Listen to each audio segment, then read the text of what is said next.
always knew my mother favored my younger brother, Ethan, but I never imagined she would go this far. Favoritism in childhood is one thing, extra gifts on birthdays, excuses for every mistake he made, letting him skip chores while I scrubbed floors, but discovering she had signed a will leaving everything to him felt like a punch I didn't see coming. It was a cold Tuesday morning when the truth came out, wrapped in legal language and betrayal. My mother's lawyer, unaware of the emotional bomb he was about to drop, casually mentioned that I was not included as a beneficiary. The room felt smaller, the air heavier. I held my breath, waiting for him to say he was joking. He didn't. Ethan, standing beside me, smirked like he'd won a lifelong competition he never earned. He was spoiled since birth, the kind of person who broke things and blamed gravity, who took money from our mother like it grew in her purse, who failed at every job but never took responsibility. Meanwhile, I worked 2 jobs, helped with bills, and even cared for mom during her illnesses. None of that mattered. The will said it all. Her house, her savings, her land, everything would go to him. I was left with nothing but the bitterness growing inside me. I didn't confront her right away. I wanted answers, but more than that, I wanted control of myself. So I drove home in silence, gripping the steering wheel so hard my knuckles turned white. How could a mother erase her own child like this? I lay awake that night replaying every moment I'd ever been there for her. When she needed groceries, I went. When she needed hospital runs, I drove. When she cried after dad died, I held her. And the final thanks I got was being written out like a forgotten character. I realized then that blood doesn't guarantee loyalty. The next morning, I visited her. She sat in her garden sipping tea, smiling like everything was normal. Ethan lounged on the porch with his feet up, scrolling through his phone with the confidence of a man who thought he owned the world now. My mother barely looked up when I approached. I forced a smile and sat across from her. "Mom," I said softly, "I heard about the will." Her eyes flicked up for a second, then drifted away. "Oh, that. Yes. You're doing well on your own. Ethan needs stability. You're independent, you'll be fine." The nonchalance in her voice burned through me. I wasn't upset because of the money, I was upset because she had dismissed my existence with a shrug. "Fine," I said quietly, keeping the storm inside me hidden. "If that's your decision." She nodded, relieved that I didn't argue. Ethan smirked again. I wanted to wipe that smirk off his face. But I kept my cool. Because the truth was settling inside my mind like a seed. If she had other plans, so did I. I spent the next few weeks observing everything. Ethan didn't know how to manage property or finances. He barely knew how to pay his own phone bill. And my mother, aging and tired, trusted him blindly. They assumed I had stepped back, accepted the situation, and moved on. But I was studying, planning, preparing. I collected documents, memories, property records. I dug through old emails and old conversations. And most importantly, I remembered something my father once told me before he died: "The land behind the house is in your name, son." I put it there so you'd always have something, even if your mother forgets to give you credit. I had brushed off the comment at the time, thinking he meant emotionally. But when I looked deeper, I discovered he meant it literally. Buried in dusty files at the county office, I found it. A legally binding deed showing that my father had transferred a large portion of the land to me years ago. The land wasn't mentioned in my mother's will, because she didn't own it. She didn't know. Ethan didn't know. Nobody knew. And once I uncovered that truth, something inside me shifted from hurt into strategy. I realized I didn't need their approval or affection. I didn't need to beg for fairness. I already had something powerful, something that could turn the entire situation upside down. My mother had chosen Ethan. But fate, and perhaps my father's last act of love, had chosen me. And I wasn't about to waste that advantage. Because if they thought they had everything, they were about to learn just how wrong they were. I didn't tell anyone what I had discovered. The deed felt like a secret weapon tucked inside my pocket, quiet but powerful. While Ethan strutted around town bragging about his future inheritance, I stayed calm, polite, invisible. I let him believe the world finally revolved around him. That was the first step. People like him crumble when they don't see the attack coming. A week later, my mother called a family meeting. Ethan sat at the head of the dining table like he already owned the chair. I sat quietly on the side. My mother cleared her throat and said she wanted to discuss the transition of the property, so everything would be smooth when she could no longer handle things. She listed everything she planned to hand over to Ethan: keys to the house, access to her accounts, even boxes of Dad's belongings. My stomach tightened when I heard Dad's name. Ethan kept glancing at me, waiting for me to explode. But when I didn't, he grew confused, then smug again. My mother interpreted my silence as maturity, not strategy. See, she said proudly, your brother understands. He's always been level-headed. Ethan nodded as if he had just won a prize for breathing. After the meeting, I stepped outside with them. My mother placed a hand on my arm, saying softly, you're strong. You'll build your own path. I looked at her, wondering if she truly believed her words or if she simply needed to justify what she'd done. Either way, the emotional distance between us felt like a canyon. But Dad's land deed lay safe in my drawer at home, reminding me I was not powerless. Over the next month, I met with a lawyer, discreetly. He reviewed the documents, raised his eyebrows in surprise, and told me something I hadn't even considered. Not only was the back land officially mine, but because my father had designated it as a primary parcel for family farming rights, any structural decisions on the main house technically required my signature too. Ethan's inheritance plan wasn't as clean as he thought.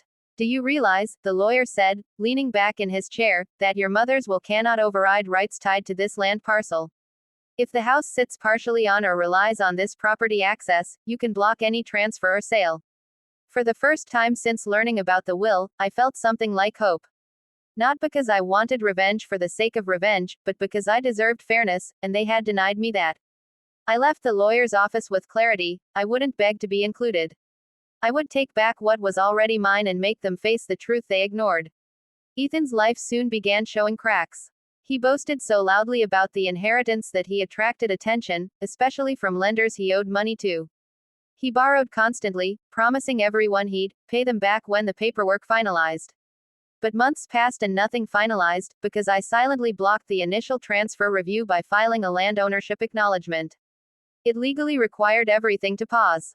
My mother grew frustrated. Why is the process delayed? She asked the lawyer over the phone. Ethan yelled in the background, accusing the world of being against him. I watched from a distance. Quiet, observing. I wasn't ready to reveal my role yet. Meanwhile, I started improving the inherited land. I cleaned it, planted a few fruit trees, and even built a small shed. Neighbors stopped by, complimenting the progress. A local official recognized the land and said, your father always talked about this place. He wanted one of his sons to treat it right. That hit me harder than I expected. The turning point came one evening when Ethan banged on my door, furious. Did you do something? He shouted. The lawyer says the land is tied to the house and someone made a claim on it. I looked at him calmly. Not someone, I said. Me. The confusion on his face lasted only a second before it twisted into disbelief. What are you talking about? Mom owns everything. Not everything, I replied, pulling out the copies of the deed. His eyes widened. He stammered, insisting it was impossible. But when I handed him the papers, his face drained of color. You're lying, he whispered, though the documents in his shaking hands said otherwise. The next morning, we met with my mother. Ethan slammed the papers on her table, rage spilling out of him. Did you know about this? He shouted. She grabbed her glasses and read them slowly. Her lips parted. She didn't speak for a long moment. Then she looked at me with an expression I hadn't seen in years, fear mixed with regret. This can't be right, she whispered. It is, I said quietly. Dad gave it to me. The room fell silent. Ethan looked lost. My mother looked shaken. For the first time, the power dynamic had shifted, and they knew it. But I wasn't done yet.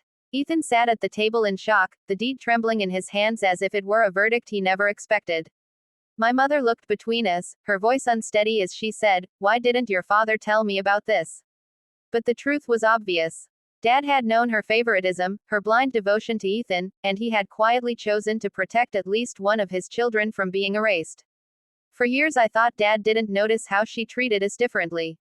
Turns out, he saw everything. Ethan finally spoke, raising his voice like a child denied a toy. You can't block the inheritance. Mom already wrote the will. I'm not blocking anything, I said softly. I'm simply claiming what is legally mine. But it affects the transfer of the house. He shouted. That's not my fault, I replied.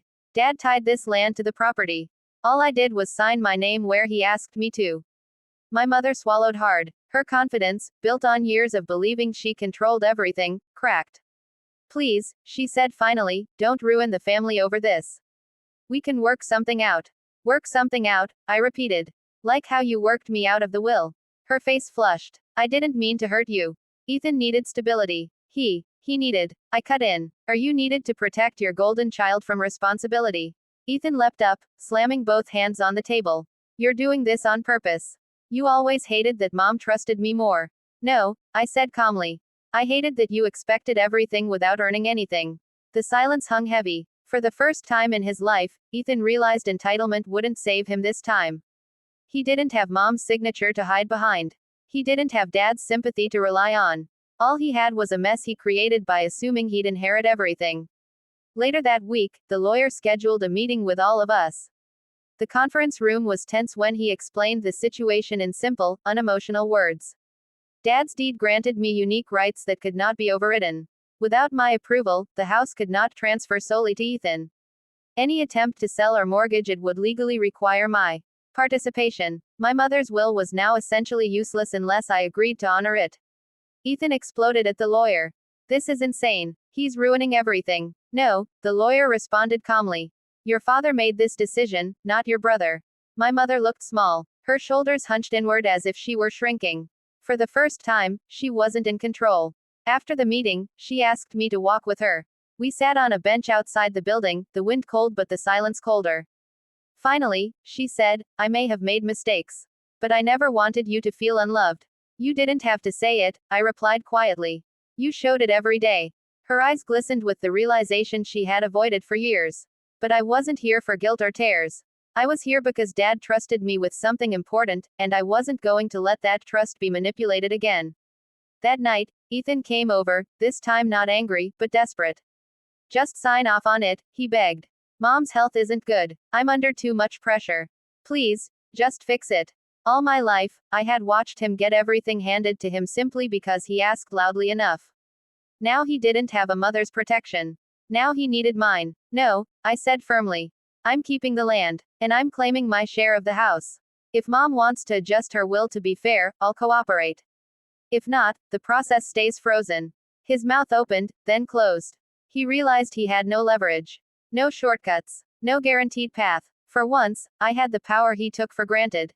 Months passed. My mother's attitude slowly changed, not perfect, but different. She started calling without only talking about Ethan's problems. She asked about my work, my life, my plans for the land. Maybe it was guilt. Maybe fear. Maybe a late attempt at repairing things. I didn't know, and I didn't push. Ethan finally accepted a job across the country after creditors started circling. Without the inheritance he counted on, he had to stand on his own feet for the first time. It wasn't easy for him, but it was necessary. As for me, I rebuilt Dad's land into something beautiful. I planted more trees, restored the shed, and added a small cabin where I could work on weekends. Every time I walked the soil, I felt Dad beside me, not with words, but with the quiet reassurance that he had believed in me even when no one else did. One afternoon, as the sun dipped behind the trees, my mother visited. She looked around with a soft smile. He'd be proud, she whispered. I think so too, I said. The revenge wasn't loud. It wasn't cruel. It was simply justice. Dad had entrusted me with something, and I honored it. My mother learned the cost of favoritism. Ethan learned responsibility. And I finally learned that I didn't need anyone's permission to claim what was already mine.